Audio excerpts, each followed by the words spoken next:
You're watching Live on the Set. We have with us today Brother Hassan Kirby, Brother Herb Glenn, and I'm one of the hosts, Brother Ellis. Today we want to talk about current events, things that makes a difference in your community, in your part of town. But before we get into the meat and potatoes of our show, we just want to welcome Brother Hassan Kirby with us this day. How you doing, Brother Hassan? Fine. Thank you for having me. And we want to welcome Brother Herb Glenn with us. How you been, Brother Herb? It's such a pleasure to be here. You know, it's always good when you start out with a welcome. And so, on today's show, Live on the Set, we want to talk about starting out current events. And what more current event can we talk about, gentlemen, than the second inauguration of the first African-American president in the United States of America? That's right, I'm talking about our President Barack Obama. Did any of you guys get a chance to go to Washington or see the inauguration on television? How about you, Hassan? I watched it live on television, and I enjoyed it because I believe for President Obama to break the glass ceiling twice is powerful and something that we need to capitalize off of. Brother Herb, how about you? Did you make it this trip? I know the first year, did you go the first year? No, actually I was involved with helping to promote the New Jersey National Action Network's pilgrimage. What they did was that they took a load of individuals from the local community, and they were able to give the president that visual that he turned back and took a glance at. You know, it must have been breathtaking to see the sea of people that had been there, just to represent the relationship of knowing that it was more than just an event for African Americans. It was history being made, and we're very proud of what he has done in his effort to change America. And we're glad he got reelected. Because I know I am. I couldn't see a Mitt Romney America even if I had 2 pair of glasses. I want to say that for the first inauguration, I actually went to Washington, and it was amazing. Again, like you said, Brother Herb, to see so many people, a sea of people. Millions of people turned out. But for this one, many people were underestimating the numbers, but as you see, there was a whole lot of people in D.C. for this one as well. So hats off to our President Barack Obama, Michelle Obama, our First Lady. Come on, boy, was she looking good or what? Does she? Absolutely. Wow. And, you know, it was really important that they're both exemplify role modeling when it comes to not only African Americans, but the family model. Absolutely. The family. The first daughter, Sasha and Malia, who are growing up in the White House, who's growing up around politics, who's growing up with Secret Service. Wow. You know, yeah, and then when we look at it, you know, from that perspective of how important it is that we recognize the value that our children are to us. And, you know, when you see it on that level, what they have to go through as young adults and, you know, this lifestyle that their parents have built for them, it's just absolutely amazing that they don't, you know, really get to a point where it gets overwhelming for them. You know, they've been very well taught how to handle, you know, this kind of a situation. And we're just very happy about them, very proud of what they're doing. Absolutely, absolutely. So hats off to the President, the First Lady, and the first children, and we wish you much success in your next 4 years. And in my lifetime, I would hope we get to see not just another black person or African American to be president, because I never thought in this time that I would, but the mere fact that whoever we get, that they keep the country at heart. Right. What's most important is the country, the people in the country. But I think, you know, one of the things, Brother Ellis, that we have to be very cognizant about and very focused on is the relationship that African Americans still have in how this country is continuing to find ways to suppress the African American from gaining an opportunity to be equal in regard to economics and the parity of ways in which we can be able to create businesses in our community. Yes. And those are some of the issues that are very important. Absolutely. That we have to identify with. And we know that even in your quest to stop the gun violence, and Enough is Enough has been a major advocate and has been around long years advocating for the change in the way people are being affected by crime and by the different areas of disability that go on in our communities. You know, we're just proud of the efforts that we're trying to do in relationship to changing that paradigm in our community. And we're going to come back and visit the Wall Street Project in a minute, because that plays a great role in what we're doing today. You're watching live on the set. We're live, and we have with us Brother Hassan Kirby, Brother Herb Glenn. Super Bowl, by the time this airs, maybe the 49ers may have one, or the Ravens may have one. I ain't going no way. No way. I'm sorry, baby. Well, one thing we know, the Giants ain't in it, so I'm kind of on the Jets. But there is a Super Bowl, and so for whichever team, you know, what's ironic about this, and it's awesome, is that both coaches are Harbaughs. Yeah, how about that? So no matter who win or lose, the Harbaugh family comes out on top. That's the brother is playing against his brother, coaching against his brother. Yeah, that's is awesome. That's awesome. A definite phenomenon. And so I'm neither a 49er fan or a Ravens fan, but I will say that this family will definitely have something to cheer about after the game. There's no win or lose in this one. Right. The family collectively all wins. And Super Bowl. Yeah, it's interesting that we talk about the Super Bowl, but Strahan, I believe, was inducted into the Pro Hall of Fame. Wow. Hall of Fame. Michael Strahan. Yeah, Mike is a Super Bowl player for the New York Giants, and one of the best in the field. We want to congratulate him and being accepted into the Pro Football Hall of Fame. And he's doing kind of good with that morning show. Well, he's doing a lot. You know, he's also commentating on sports TV. And, you know, he's really expanding a lot of effort. He was here recently when there was an opening of a restaurant down on Halsey Street in Newark. So he's been really doing a lot to show a positive image to our community and certainly to the youth who idolize him. It's been active. That's right. Been active. Brother Hassan, recently all the talk have been about the children whose lives were lost in the school shooting. Gun violence. Brother Herb just touched on it. Gun violence. Gun violence is a major issue across the state, in every city. What do you think a solution to the gun violence would be? If we start teaching that it's not the guns that kill the people, it's the people that are using the gun. It's a mental block right there in between there. I think somewhere along the line we forgot to teach the people about values and respect.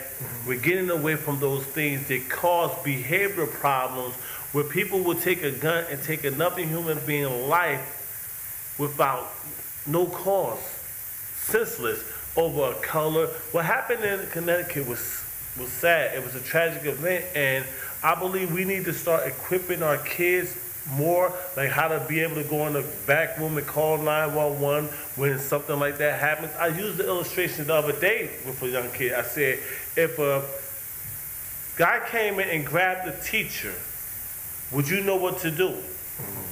They don't know. Some schools been doing these simulations where they've been having the kids run into the closet and hide, the lockdown. Yes. However, that could be dangerous also.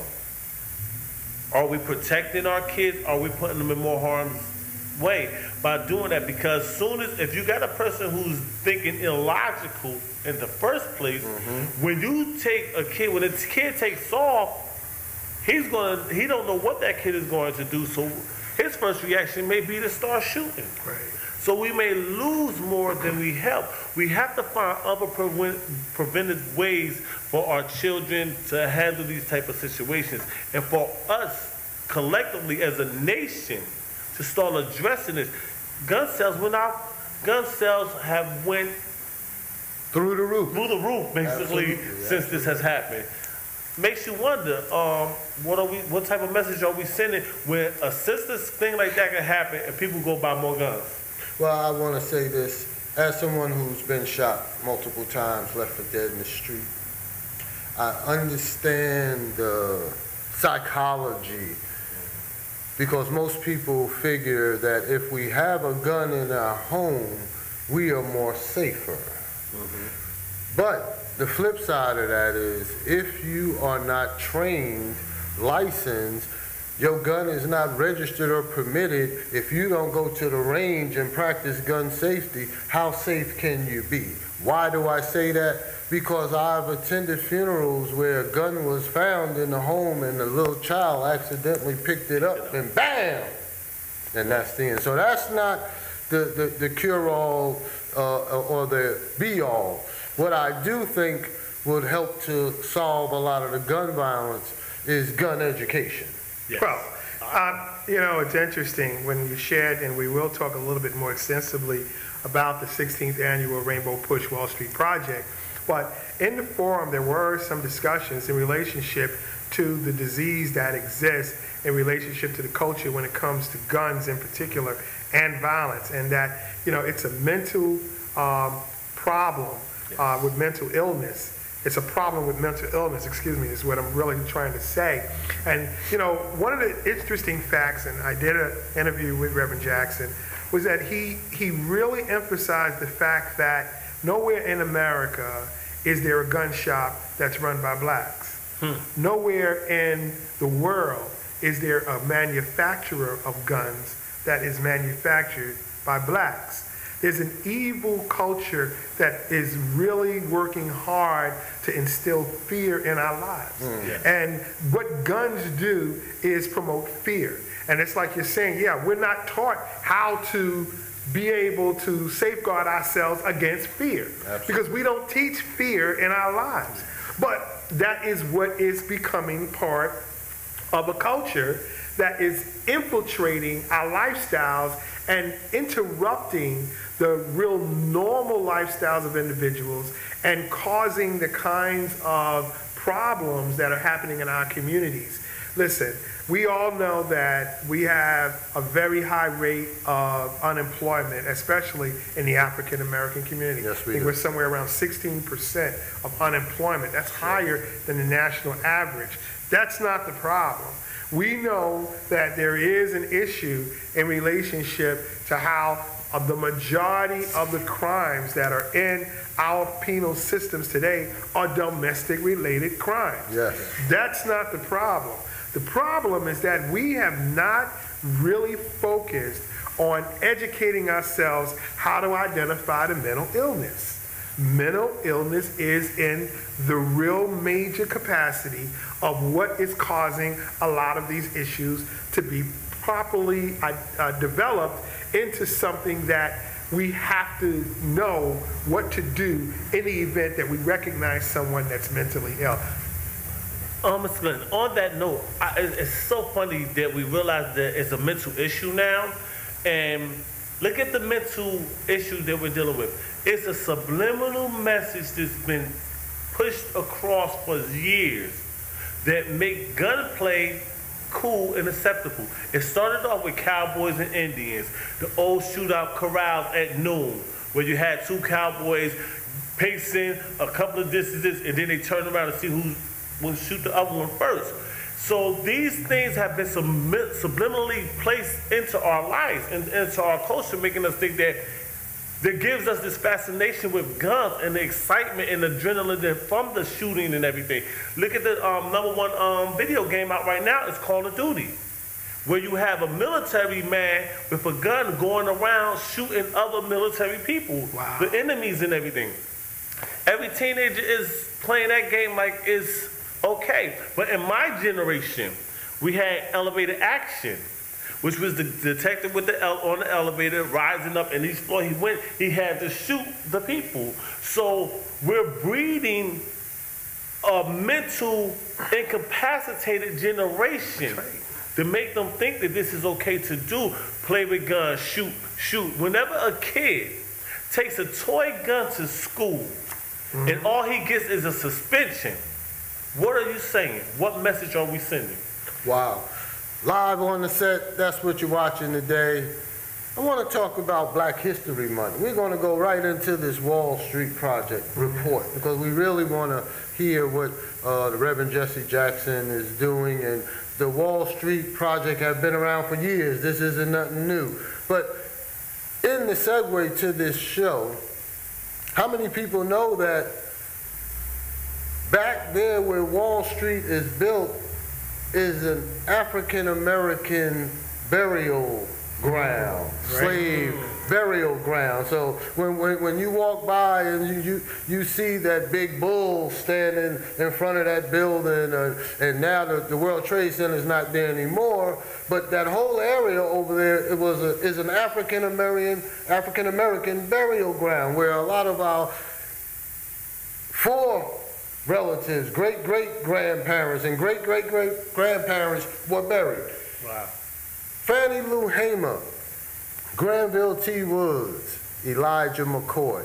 These are just three individuals that I like to celebrate this Black History Month. Tell us a little bit about the Wall Street Project, Herb. Well, you know, it's amazing that Reverend Jesse Jackson, who really started the phenomenon, I mean, it was actually started by a woman when African Americans decided to run for presidency. But with Reverend Jackson running for president, it created a whole new relationship of understanding African American leadership in our community. And I think at one of his speeches during the inaugurational period in, I think, 1988, he brought Rosa Parks on the stage. Wow.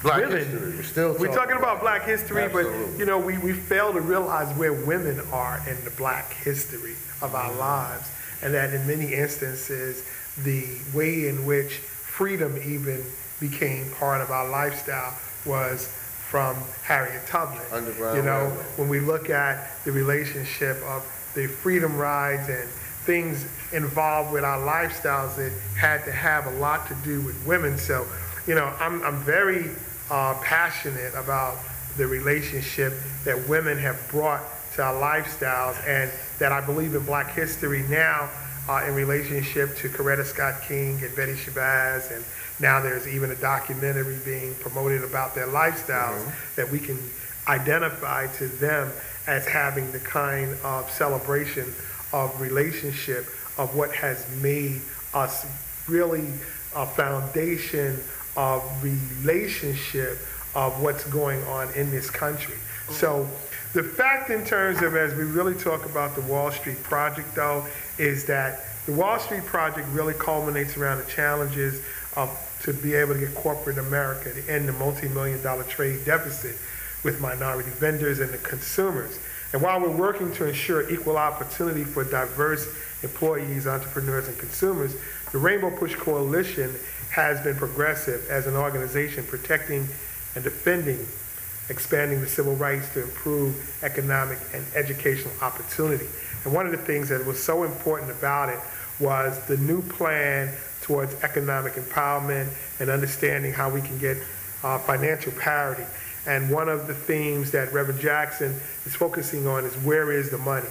And where is the money, as we learned, it really comes from how pension funds, people who work, what that money really does, the amount of money that's used to build projects is dynamically constructed around the banking industry and their investment potential, and who is really controlling those investments are you and I, who work every day and put money into our pension funds, and the interest that comes from that money is something that really needs to be focused on so that we can find ways to make it part of community redevelopment. Now let me ask you this, because I've seen some photos with you and Reverend Jesse Jackson, and I'm guessing that was at a symposium or a workshop or a forum. Where did that take place?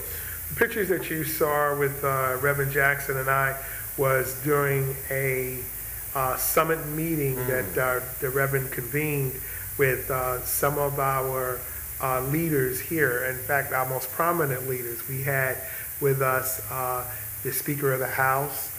We had the president of the only African American bank in the area. We had the president of the state NAACP, and a number of different individuals to come together and sit down and talk about the dynamics of how are we going to focus on creating a community development bank. What is really being proposed is a way in which we can get a change in terms of economic reform, where monies can actually be filtered into the urban community so that the way that development can be created will be dealt with in the same manner that we get the high rises and the skyscrapers built in downtown Manhattan and downtown Newark. We'll get the same kind of synergy in our communities so that we can dynamically find ways to change this look of a tormented neighborhood into something that's going to be vibrant, and we'll be able to change the kind of relationships that go on in our community. That can flourish. Absolutely. I remember earlier we were talking, and Adam Clayton Powell Jr., I said one of his speeches that stuck with me, and I heard you, Brother Herb, say it stuck with him, and Brother Kirby, we know that you heard the speech, is what's in your hand. Right. Jesse Jackson's piece is dealing with what's in your hand. Exactly. How we can take what we have and make it work for us, but not only for us, but for everybody.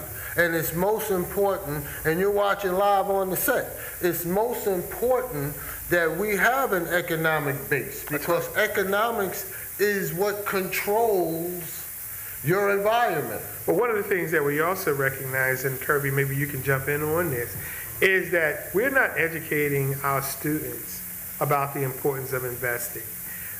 Many times now, and I was talking to one of the sponsors that's going to be part of our fundraising effort during Women's History Month in March, was that we need to begin to come up with ways. We have workshops for our youth telling them how they can put money in the bank, but we don't have workshops of telling them how they can make investments into stocks and bonds. And those are the areas that they really need to begin to learn. How does that market actually work? Because we understand that you can put some money in the bank, you get a little bit of interest, but how can you really make investments that are going to make it be an opportunity for you to become financially powerful? I like that, because what I'm seeing is a repetitive cycle going on. It's the same as we teach kids to go to school to get an education so they can work for someone. Instead of teaching them, go to school, get an education so that you can create your own business and be an entrepreneur and bring in other people. And since we're in Black History also, Madam C.J. Walker, she taught economics at its finest. And when you give credence to women, I think one of the women that still stands out to me that stood up was, I think it would be Billie Holiday, since I'm a music lover, because she went against what they wanted her to do when she made the song Strange Fruit on the Tree. A lot of people still don't understand what that is about, but she stood up. And we have a lot of people standing up, but back to the banking part. We do need to teach them bank for this reason. We're teaching to bank, save for a rainy day. We're not teaching them bank, invest, rainy day business. Absolutely. And one of the areas that we're going to begin to put an effort into is developing ways in which we can have different kinds of investment clubs and looking at opportunities that we can deliver to develop ways in which we can become more financially independent and educating our children about how they can begin to invest in their future. Shirley Chisholm. How about that? I know when you spoke earlier, I was going to use it as a trivia question, but yeah. Yes, Shirley Chisholm. From New York. Yes, that's right. And, I'm quite sure. Do you remember what she was? She was from Brooklyn, and she ran for president. What was she? She was a congresswoman. She was a congresswoman. You know, she was a congresswoman from Brooklyn. Yeah. Matter of fact, while we're talking about that, she was very soft-spoken. That's right. But she carried a big stick. And so the people of Brooklyn will always remember Shirley Chisholm because she wore the hat. And not only that, the real trivia question of the day was, who was the very first African-American to run for president? Shirley Chisholm. And it was a woman. Absolutely.